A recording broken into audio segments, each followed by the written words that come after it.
भन्नाट रेसिपीमध्ये आपलं खूप खूप स्वागत. मी राजश्री कदम. तर आजची रेसिपी आहे तर केळीचा पराठा आणि दुसरी रेसिपी आहे मेथी मठार मुठिया. ही एकदम गुजराती रेसिपी आहे, एकदम पॉप्युलर आहे डिश आणि मुलांच्या टिफिनमध्ये देण्याकरता एकदम हेल्दी रेसिपी आहे. चला तर आता पाहूया. शिजलेलं एक वाटी मठार घेतलेला आहे, अर्धा चमचा हळद आणि अर्धा चमचा गरम मसाला घालायचा आहे. आता त्याच्यामध्ये चवीनुसार मीठ घालून घेऊ आणि थोडासा मॅश करून घ्यायचा आहे मटार जो आहे तो. आता ह्याच्यामध्ये बारीक कट केलेली कोथिंबीर घालू आणि एक वाटी आपण ह्याच्यामध्ये घालायचं आहे मेथी. बारीक कट करून घेतलेली मेथी घालायचं आहे. मेथीचं प्रमाण थोडंसं जास्त घेतलेलं आहे. आता घालू अर्धी वाटी रवा आणि अर्धी वाटी बेसन घेतलेलं आहे. आता घालायचं आहे खायचा सोडा अर्धा चमचा, 1 चमचा मोहन, अर्धा चमचा जिरे घेतलेले आहेत. आता हे थोडं थोडं पाणी टाकून हे पीठ आहे ते मळून घ्यायचं आहे. ह्या मुठ्या खूप छान लागतात आणि हेल्दी रेसिपी आहे.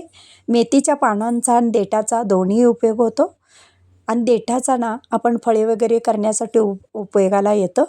म्हणजे आपण वाफवून घ्यायचं, त्याच्यावरती ती फळे ठेवायची, खूप छान चविष्ट लागतात. आता ह्याच्यामध्ये अर्धा चमचा मिरची आणि लसूण ठेचून घेतलेला ते घालायचं आहे. म्हणजे तिखट मुलं किती खातात त्याच्या आवडीनुसार घालायचं आहे.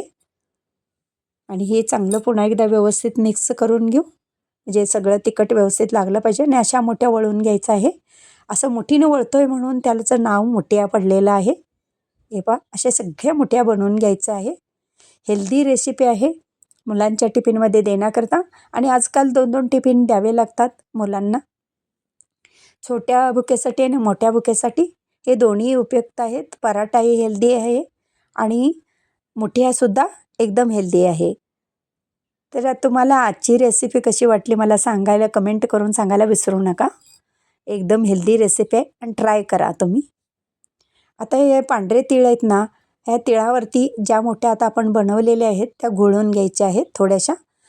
त्याच्यामुळे चवीला पण छान लागतात, दिसायला मस्त दिसतात त्या. आणि मुलं थोडंसं आकर्षक वाटलं ना, मुलं देखील व्यवस्थित ते खातात पदार्थ.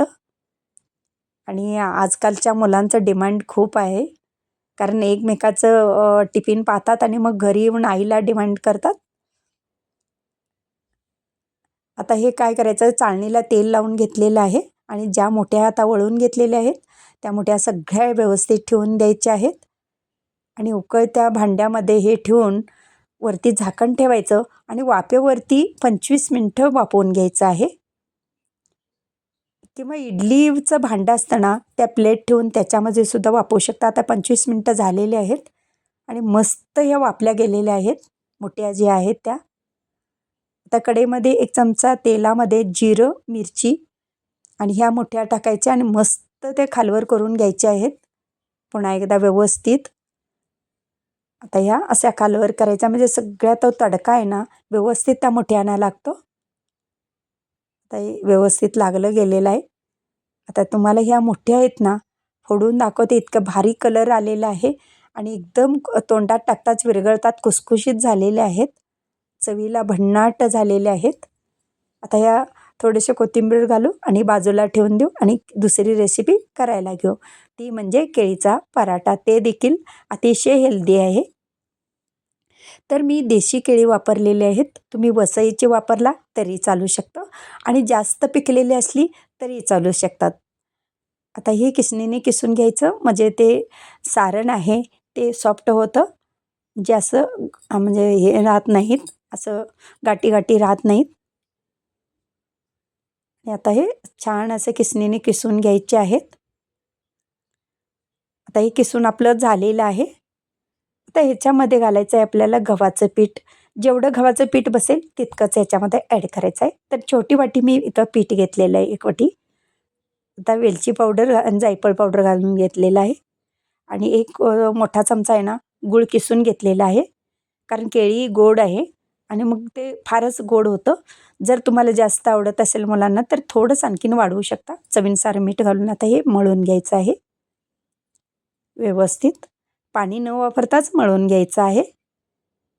आता आणखीन थोडंसं याला पीठ लागणार आहे, थोडंसं पातळ आहे, तर आणखीन थोडंसं पीठ ह्याच्यामध्ये ॲड करून घेऊ. म्हणजे एकूण 1.25 वाटी पीठ लागलेलं आहे एका केळीसाठी. वाटी छोटी आहे त्यामुळं जास्त लागलेलं आहे पीठ. आता हे व्यवस्थित मळून घ्यायचं आहे आणि आता ह्याचे गोळा काढून पराठा लाटून घेऊ. हलक्या हाताने आता पराठा आपण लाटून घ्यायचा आहे थोडा पीठ लावून अशा पद्धतीनं. आता ह्याला थोडंसं तूप लावूया मधी, म्हणजे एकदम खुसखुशीत पराठा होतो. आणि जसं मोदकाला चुन्या करतो आपण तशा आता ह्याला चुन्या करून घेऊ. अशा पद्धतीनं चुन्या करायच्या आहेत आणि थोडंसं पीठ लावून आता पुन्हा एकदा हे हलक्या हाताने लाटून घ्यायचं आहे. आणि पटकन होतो, फार असा वेळ लागत नाही हा पराठा बनवायला. आणि तिखट आणि गोड हा कॉम्बिनेशन खूप छान लागतं. आता अशा हलक्या हाताने असा लाटून हा पराठा झालेला आहे पहा. आणि तूप सोडून दोन्ही बाजूनी मस्त भाजून घ्यायचं आहे. तवाही गरम झालेला आहे आणि आता हा पराठा त्याच्यावरती तव्यावरती शेकून घ्यायचा मस्त. आणि तुमची आजची रेसिपी तुम्हाला कशी वाटली मला कमेंटमध्ये सांगायला विसरू नका. तूप टाकताना मात्र कंजूशीपणा करायचं नाही. भरपूर असे तूप टाकून पराठा भाजून घ्यायचा आहे किंवा बटर देखील तुम्ही त्याला लावू शकता. आता हे पलटी करून घेऊ. एक बाजू भाजलेली आहे छान अशी, मस्त भाजलेलं आहे. आणि पुन्हा एकदा याला तूप लावायचं आणि पलटी करून घ्यायचं आहे. असं तुपाचा वापर करायचा म्हणजे छान हा पराठा लागतो. आणि आता हा दोन्ही बाजूनी व्यवस्थित भाजला गेलेला आहे पराठा. आता काढून घेऊ भाजलेला पराठा जो आहे तो. आणि ह्याच्यावरती चॉकलेट सिरप किंवा मध घालू शकता आणि मुलांना देऊ शकता. खूप भारी लागतं. आता हे मोठे आपण टिफिनमध्ये काढून घ्यायचे आहेत आणि तूप लावून पराठासुद्धा टिफिनमध्ये भरायचा आहे. माझी रेसिपी व पदार्थ आवडल्या चॅनलला सबस्क्राईब करा, बेल ऐकून दाबा, लाईक करा, इतरांना शेअर करण्यास विसरू नका, तसेच कमेंट करण्यास विसरू नका. आपल्यासाठी अशीच नवनवीन पदार्थ आणीन. तोपर्यंत धन्यवाद.